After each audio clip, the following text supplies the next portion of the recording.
Jelang laga Indonesia melawan Tiongkok 5 Juni mendatang, Timnas Indonesia sudah tiba di Jakarta usai melakukan pemusatan latihan di Bali. Dalam jumpa temu dengan awak media, pelatih Timnas Indonesia Patrick Kluivert bilang pengalaman yang dimiliki para pemain serta persiapan yang matang selama pemusatan latihan pihaknya percaya diri menghadapi Tiongkok. Kluivert juga mengaku telah mengatur strategi dan menyesuaikan komposisi pemain, termasuk mempelajari pola permainan tim lawan. Regarding China, of course, we analyzed China very good. Unfortunately, that we didn't have the result that we wanted. I was not there, unfortunately, but now it's a new game at home. We have the confidence.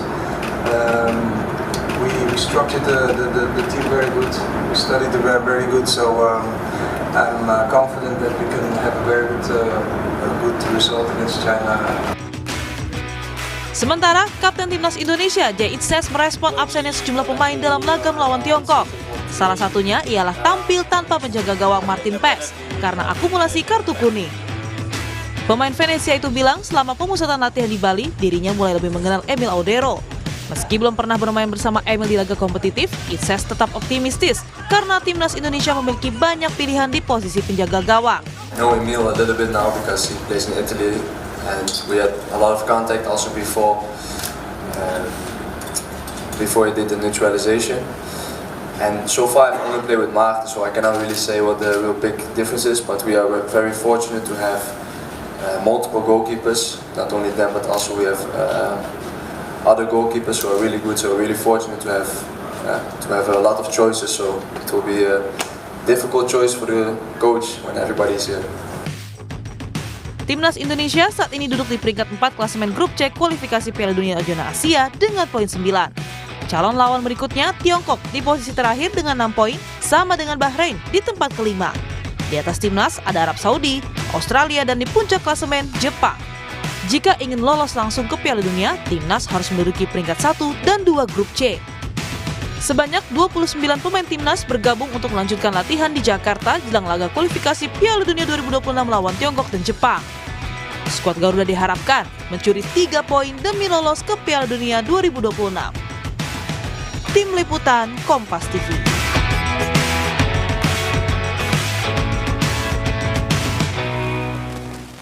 Saudara, jelang laga Timnas melawan Tiongkok 5 Juni mendatang, skuad Garuda sudah tiba di Jakarta. Laga ini memiliki arti krusial bagi kedua tim demi lolos kualifikasi Piala Dunia 2026. Pasalnya, hanya 2 tim teratas klasemen yang berhak lolos, sementara peringkat 3 dan 4 harus berjuang kembali di putaran keempat kualifikasi. Lalu bagaimana strategi Timnas bidik poin penuh lawan Tiongkok mendatang? Dan apa yang perlu diwaspadai dari tim lawan, kita tanyakan langsung melalui sambungan daring ke pengamat sepak bola Kusnaini. Bungkus, selamat pagi. Selamat pagi, Mario. Siap, terima kasih Bungkus sudah ngobrol-ngobrol di Sapa Indonesia Pagi. Bungkus, ini Timnas sudah tiba, pemusatan latihan dan strategi seperti apa yang akan dimatangkan oleh pelatih Patrick Kluivert? Iya, ini sebuah persiapan yang menurut saya jauh lebih baik dibanding di round sebelumnya. Karena bukan hanya sempat mengalami TC, tapi yang paling penting pemain-pemain sudah bisa lepas ya dari kepenatan sesudah mengikuti kompetisi yang panjang selama 1 musim.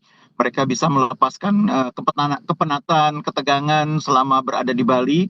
Tidak hanya menjalani TC, tapi juga ada semacam relaksasi yang menurut saya itu hal yang penting ya bagi sebuah tim yang memiliki keragaman seperti Timnas Indonesia. Di samping itu beberapa pemain yang juga sempat beberapa waktu absen dari latihan mungkin karena kompetisi sudah selesai sekitar sepekan atau bahkan ada yang sudah 2 pekan.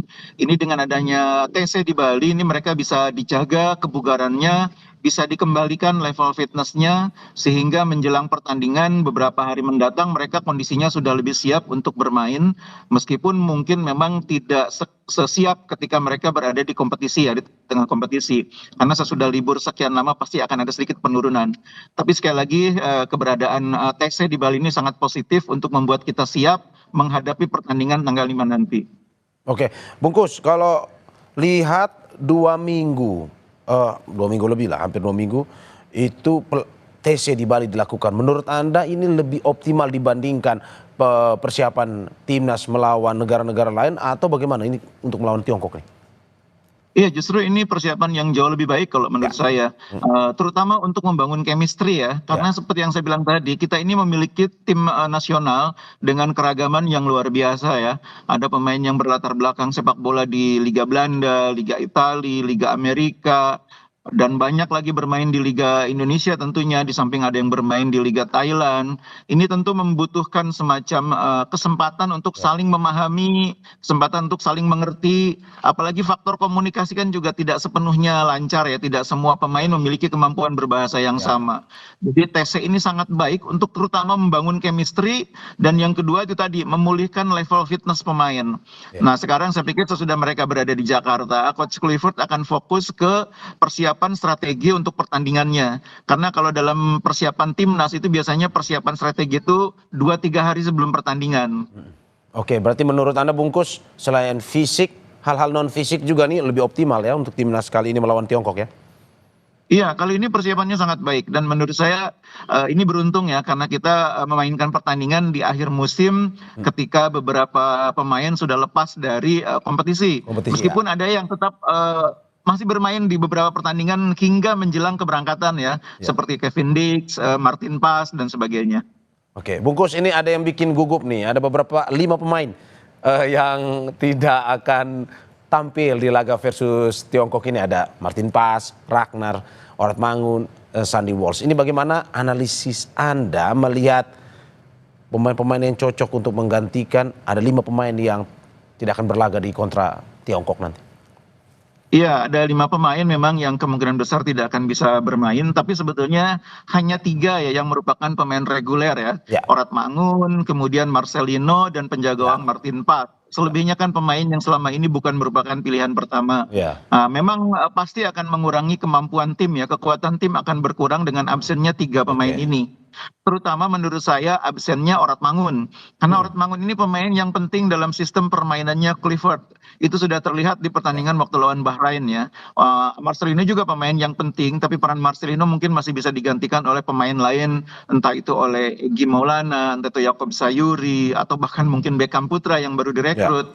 Tapi peran Orat Mangun ini agak sulit digantikan oleh pemain yang lain. Karena beberapa pemain yang sudah dicoba seperti Dean James di sayap kiri, kemudian pernah juga dicoba Rafael Strike, itu menurut saya agak di bawah ekspektasi pelatih Clifford. Kalau di posisi penjaga gawang, ketidakhadiran Martin Pas tidak terlalu bermasalah karena kita punya kiper yang sepadan, ada Audero. Jadi memang problem Clifford sekarang adalah bagaimana menggantikan posisinya Orat Mangun dan juga Marcelino, karena memang tidak ada pemain yang tipikalnya betul-betul sama ya, sehingga dia harus sedikit mengubah detail strateginya. Mungkin secara permainan tetap dengan 3-4-3 atau 4-3-3, tapi detail strateginya terutama di area sepertiga pertahanan lawan itu akan sedikit berbeda. Oke, kalau misalkan 3-4-3 berarti dia akan menumpuk di tengah dan juga lebih agresif menyerang ya? Kalau misalkan Jadi di pertandingan terakhir lawan Bahrain itu kan sudah terbentuk formasi di tengah dengan 2 pivot ya, dengan memainkan Tom Haye dengan Joey Pelupesi yang terbukti lebih efektif dibanding ketika hanya bermain dengan 1 pivot.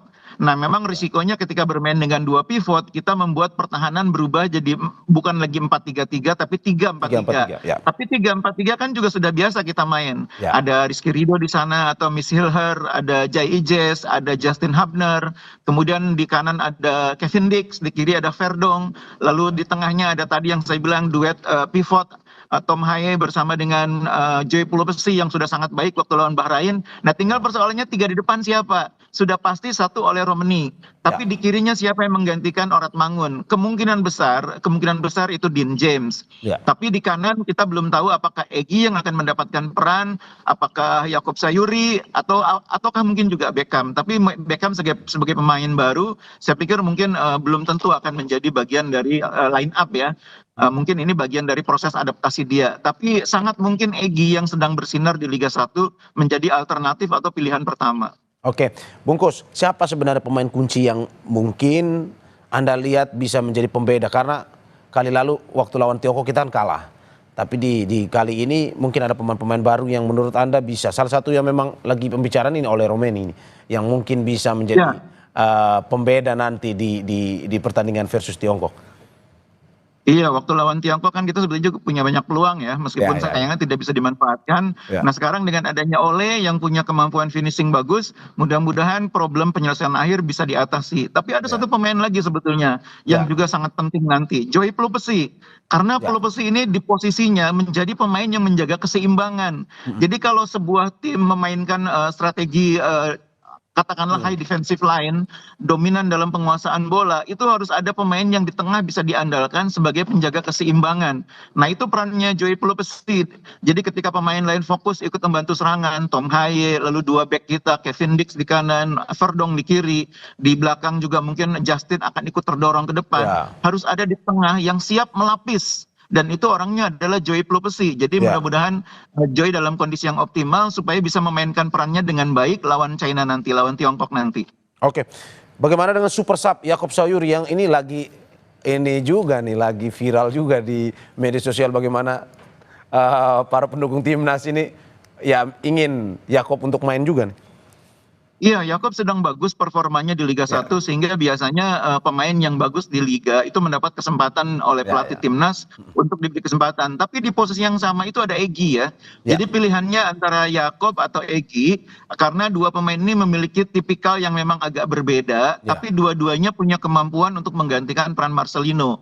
Marcel ini kan kalau di timnas main agak digeser ke kanan ya, walaupun sering juga masuk ke dalam.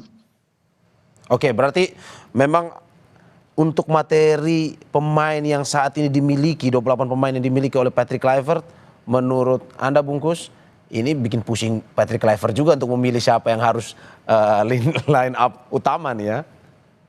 Betul, jadi pilihannya cukup banyak dan kualitasnya cukup merata, tidak hanya di depan. Di belakang juga saya pikir Coach Kluivert akan sedikit bingung apakah memilih Miss atau memainkan Rizky Ridho yang bermain sangat baik juga waktu lawan Bahrain. Miss ini kan track recordnya kalau di timnas ini kan seringkali tidak bisa konsisten dalam dua pertandingan. Seringkali di pertandingan berikutnya cedera gitu ya. Nah Coach Kluivert mungkin akan berpikir mana yang akan diprioritaskan untuk Miss. Apakah Miss main di pertandingan pertama, yang keduanya nanti Rizky Ridho lawan Jepang atau bagaimana? Karena Miss ini seperti yang saya bilang tadi beberapa kali sempat mengalami cedera ketika mengalami pertandingan beruntun dalam jangka waktu yang pendek. Oke, Bungkus, ini sebelum kita menuju ke evaluasi apa yang harus dilakukan, tapi saya mau nanya dulu, ini untuk yang di Tiongkok sendiri apa yang harus diwaspadai, siapa yang harus diwaspadai oleh Patrick Kluivert dan juga para pemainnya? Sebetulnya pemain Tiongkok tuh kemampuannya tidak terlalu luar biasa ya, artinya rata-rata kemampuannya gitu ya. Cuma mereka ini strateginya baik ketika kita menguasai bola, dominan dalam penguasaan, kita bermain menyerang, mereka pintar memanfaatkan celah untuk serangan balik. Itulah yang terjadi di pertandingan pertama kita. Dan yang kedua, pelatihnya juga sering mampu menyiapkan strategi yang mengejutkan. Jadi ketika di pertandingan pertama, ketika orang semua berpikir kita akan dipaksa bertahan oleh Tiongkok, justru mereka bermain sebaliknya. Mereka justru mengundang kita masuk ke pertahanan mereka dan kita dipaksa untuk bermain lebih keluar. Pada saat bersamaan kemudian kita dimanfaatkan pertahanan kita yang agak sedikit terlalu terbuka oleh serangan balik mereka. Ini yang harus diwaspadai oleh para pemain kita. Oke, terakhir Bungkus, strategi teknik dan non teknis apa yang memang harus dijaga oleh Patrick Kluivert pada para pemainnya untuk melawan Tiongkok nanti? Persiapan non teknis sudah sangat baik ya. Saya pikir dari apa yang kita lihat di Bali ini suasananya sudah sangat akrab, para pemain sudah sangat nyambung chemistry-nya. Yang sekarang penting adalah level kebugaran mereka. Yang kedua, konsentrasi, karena pemain-pemain ini kan memang kalau di Jakarta itu biasanya banyak sekali mendapatkan apresiasi, mendapatkan komunikasi, interaksi dengan fans. Nah ini harus dijaga supaya mereka menjelang pertandingan harus fokus betul ke pertandingan. Jadi kita juga berharap PSSI bisa melindungi para pemain, jangan terlalu banyak mendapatkan upaya-upaya pendekatan secara personal dari para pendukung timnas yang memang sangat mencintai para pemain ini. Tapi pada saat bersamaan itu berpotensi mengganggu konsentrasi pemain. Jadi harus dijaga, sementara dijauhkan dulu lah. Ya, oke. Ya Bungkus, ini terima kasih atas apa yang disampaikan. Kita semua berharap pertandingan versus Tiongkok nanti Indonesia meraih hasil yang maksimal, menang pokoknya. Amin, amin. Terima kasih Bungkus Nesi, sehat selalu. Terima kasih.